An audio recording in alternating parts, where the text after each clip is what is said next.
on the major events of Afghanistan on Thursday, July 31st. Welcome. While the world marks the day against human trafficking, Afghanistan under Taliban rule is witnessing a significant increase in this destructive phenomenon. Widespread unemployment and poverty have pushed Afghan women toward the dangerous paths of illegal migration, trapping them in the nets of human traffickers. Here, we will listen to a comprehensive report on this crisis and the harrowing stories of its victims.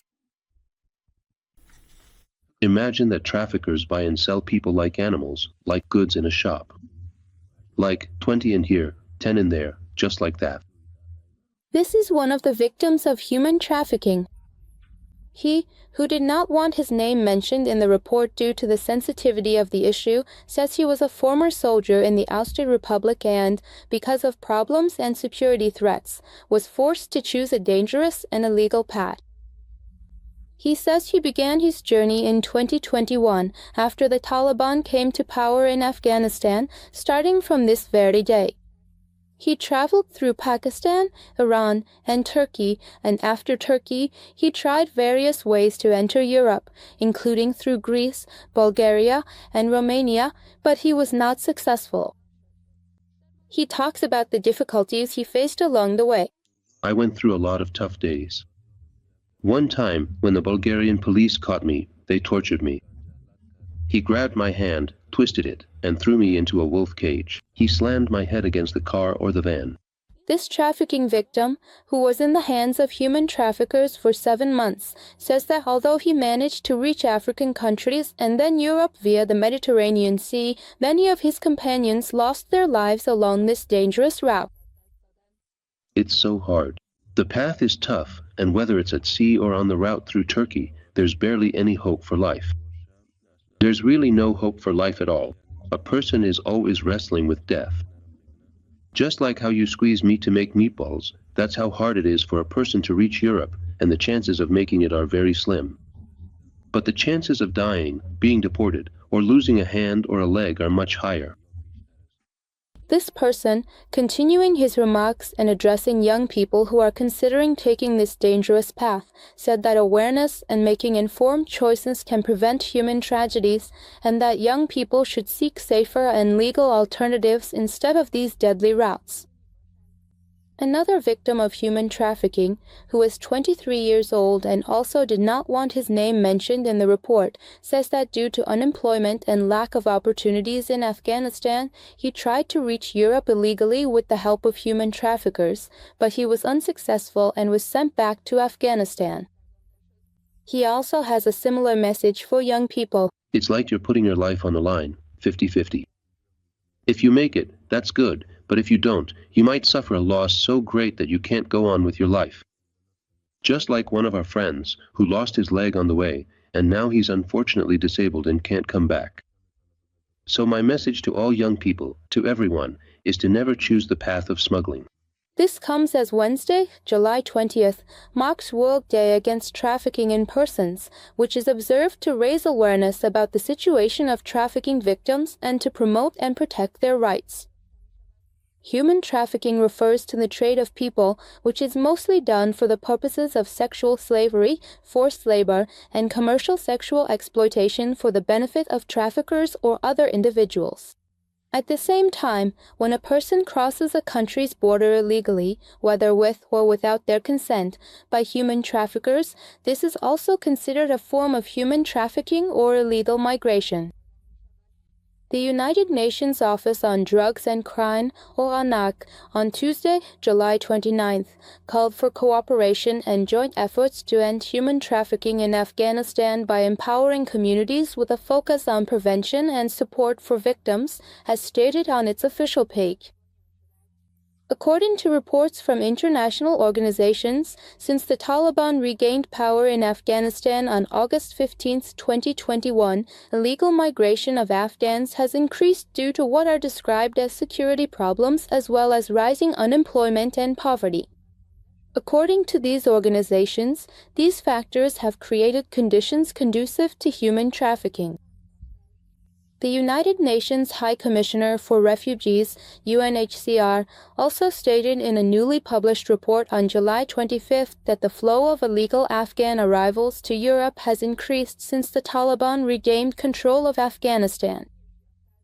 According to information from this agency, 42% of all illegal migrants who entered Europe illegally via land and sea routes in 2024 were Afghan citizens. Shahzad Akbar, head of the human rights organization called Rawadari and former chair of the Independent Human Rights Commission under the dissolved republic, explains the reasons for the increase in illegal migration and human trafficking in Afghanistan as follows. After the Taliban took over, the human rights situation in Afghanistan got much worse and worse. Support systems for children and women have completely disappeared, and these two groups are especially vulnerable to trafficking. Unfortunately, along with that, the desire of young people and teenagers to migrate abroad creates an opportunity for traffickers. All of these factors, unfortunately, have created a dire situation and can contribute to the increase in human trafficking. She says that under the current circumstances in Afghanistan, supporting victims of human trafficking is very difficult due to the lack of proper access to media and international organizations, and the only way is for human rights defenders inside Afghanistan to document these realities as much as possible. According to information from the United Nations, from 2020 to 2023, more than 200,000 victims of human trafficking were identified worldwide. But according to this organization, this only shows a small part of the reality, and the number of unreported cases is estimated to be much higher. Legal experts say that the lack of a constitution in Afghanistan has turned the country into a favorable environment for human trafficking. Hekmatullah Hekmat speaks about this issue. Now that Afghanistan is under the Islamic Emirate, Now that there is a legal vacuum in Afghanistan and there are no specific laws regarding human trafficking and related crimes, the absence of international agreements and clear mechanisms to combat this phenomenon in the region creates a suitable environment for human trafficking. In the region, it still provides a favorable environment for trafficking. We wanted to ask the Taliban government about the current situation of human trafficking in Afghanistan, but Zabihullah Mujahid, their spokesperson, did not respond to our question. However, Hebatullah Akhundzada, the leader of the Taliban government, issued a decree in December last year to prevent human trafficking. According to this decree, the Ministry of Interior must arrest human traffickers and refer them to military courts, which are to sentence them to 1 year in prison for the first offense, 2 years for the second, and 3 years for the third offense. The decree also emphasizes increasing public awareness on this issue and calls on the Taliban Ministry of Defense to arrest traffickers at the borders and hand them over to their Ministry of Interior. World Day Against Trafficking in Persons was designated by the United Nations General Assembly in 2013 to address the global problem of human trafficking and encourage necessary actions to combat it. This year's theme for the day, Human Trafficking is an Organized Crime and Exploitation, emphasizes the vital role of security forces and the criminal justice system in dismantling trafficking networks. This theme serves as a reminder that in all interventions and actions, the rights, safety, and needs of trafficking victims must be fully considered and prioritized. In today's story segment from Zarin Global Television, we hear the heartbreaking story of a woman who became a victim of sexual assault on the path of illegal migration. This woman was forced to sacrifice herself to the demands of the traffickers in order to save her daughter. A bitter account of the suffering Afghan women endure in their quest for safety. This is the bitter story of a mother of several children. She says she has tasted the bitter experience of traveling through smuggling routes 3 times. A past that changed her life, turned her sleep into nightmares, and, as she says, brought her pain, suffering, and torment for the rest of her life. In a phone conversation, with tears, sighs, and regret, she said that whenever she remembers these events, her heart aches. because she has experienced human trafficking and assault. This woman, along with her husband, went to Iran through smuggling routes, and from there, hoping for a better life, she and her family made the journey from Iran to Turkey illegally. She says, "We got lost in the mountains for 2 nights without water or food. There was no cell phone signal. We barely managed to find the smuggler, and they came and took us." She says they were deceived by human traffickers and were held hostage in a dormitory for at least a month. This woman recounts, "I found someone who said he could send us to Europe. They told us to leave our money at a certain shop. It was an exchange shop. We left the money there. After a few days, we saw that the signs had changed. They took our money. I said I would call the police, but they took us to a dormitory and held me and my children hostage for 40 days. We did cleaning work. We gave bread to the travelers and collected the trash. Eventually, I made a fuss and they sent us to the forest, and there the police caught us.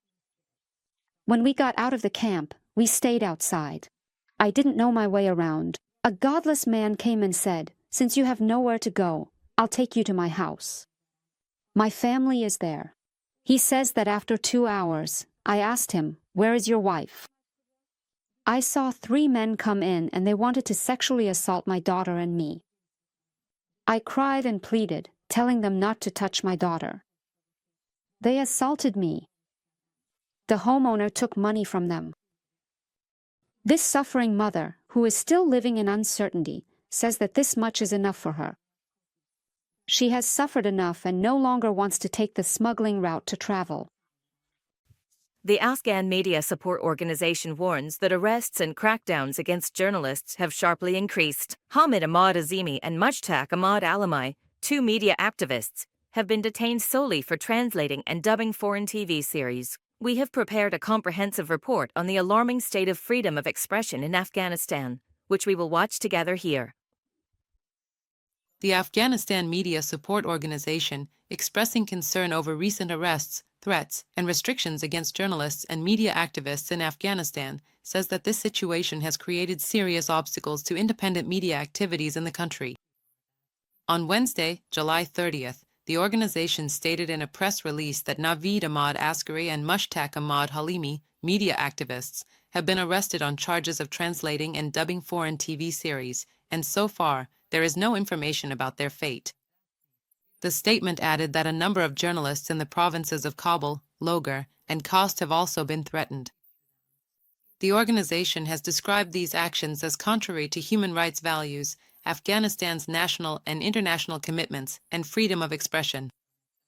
It further states that the media are the eyes of society, and imposing censorship and pressure on them amounts to disregarding the fundamental rights of the people. The organization has called on the Taliban government to immediately and unconditionally release the detained journalists.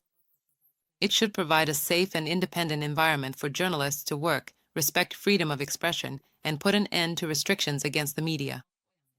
Meanwhile, Zabihullah Mujahid, the spokesperson for the Taliban government, says that media activities must be conducted based on Islamic values, national interests, and professional principles.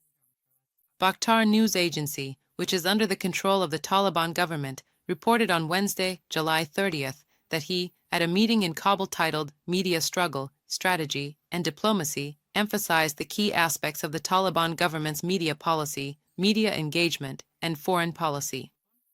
He also stressed the importance of avoiding misinterpretations and emotional behavior, demonstrating patience and tolerance, strengthening the idea of national unity, and maintaining political understanding in the media sphere. Meanwhile, a number of journalists say that restrictions on the media by the Taliban government have recently increased.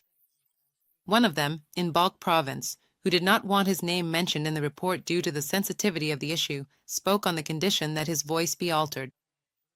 The censorship is so intense that nothing can be said without it being scrutinized. Now, people can't talk, nor can they express themselves.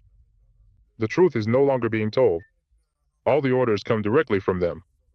Whether it's the Ministry for the Promotion of Virtue, the Intelligence Service, the police, or whoever, it's up to the media to be careful and make sure no one speaks against them. Now, everything is under their control. Wherever there's an explosion or a suicide attack, no one is allowed to take pictures.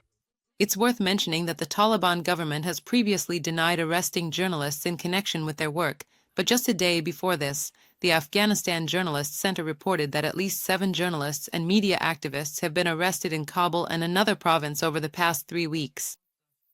The statement from this center says that these arrests were carried out by Taliban intelligence and agents from their Ministry for the Promotion of Virtue and Prevention of Vice, and include charges such as organizing workshops for girls, providing technical assistance to foreign media, and translating Western TV series. The center, expressing concern, has described these actions as contrary to international principles and has called the arrests a serious threat to freedom of expression and the safety of journalists. It added that at least 15 journalists are currently being held by the Taliban. The United Nations has announced that Afghanistan is considered the second most gender unequal country in the world after Yemen. With the issuance of more than 80 restrictive decrees against women, the Taliban have created the most serious women's rights crisis in the world in Afghanistan. Hear the full details of these 2 shocking developments here. As the Taliban government's restrictions on women continue to increase day by day, UN Women says that Afghanistan is facing the most serious crisis in terms of women's rights, and the struggle for equal opportunities for them is becoming more difficult with each passing day. In a report marking the 15th anniversary of its mission, the organization stated that the ruling Taliban in this country have issued at least 80 decrees to restrict women. The report, published on Tuesday, July 29th, states that Afghanistan, after Yemen, is the second country in the world with the highest level of gender inequality. UN Women has stated that currently 1 in every 10 women and girls in the world lives in extreme poverty. And if this situation continues as it is, the world will not be able to end economic inequality between women and men even in the next 137 years. The report also states that in the past decade, the number of women living in areas close to conflict who are at high risk of severe hunger, displacement, food insecurity, and gender-based violence has doubled. At the same time, women and women's rights activists say that in the past 4 years, Afghan women have endured severe hardships. A woman in Kabul, who does not want her name mentioned in the report, said, "For more than 3 years, women and girls in Afghanistan have been completely deprived of their most basic human rights, including the right to education, the right to work, and participation in public life. This blatant and widespread violation of human rights has devastated the lives of millions and put the country's future at risk of cultural and social collapse." Women's rights activists are also concerned about the current situation of women in Afghanistan and are calling on the international community to increase practical pressure on the Taliban. Wash Madoki, a women's rights activist, said that the Taliban have not only imposed severe restrictions on women, but have also shut down centers where women's voices could be heard. The situation of women's rights has deteriorated since the Taliban returned to power. All institutions established for women's rights have either been shut down or their activities have been suspended. The level of physical, psychological, and sexual violence has increased. Women now not only face a lack of social and legal support, but also encounter serious threats if they report acts of violence.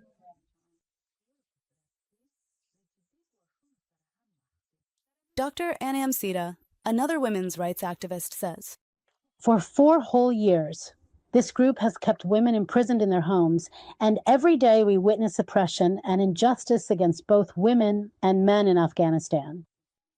Forced displacements, forced migrations, poverty, and unemployment. Prisons are filled with innocent people, and we see that even in these past few days, women and girls are being rounded up from the streets of Kabul." Zabihala Mujahid, the spokesperson for the Taliban government, did not respond to questions regarding the recent statement from UN Women.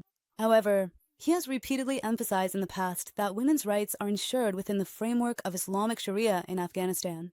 Since the Taliban came to power in 2021, in addition to imposing widespread restrictions, they have also closed the doors of education to girls above the 6th grade, and many women employees in both government and non-government offices have been detained.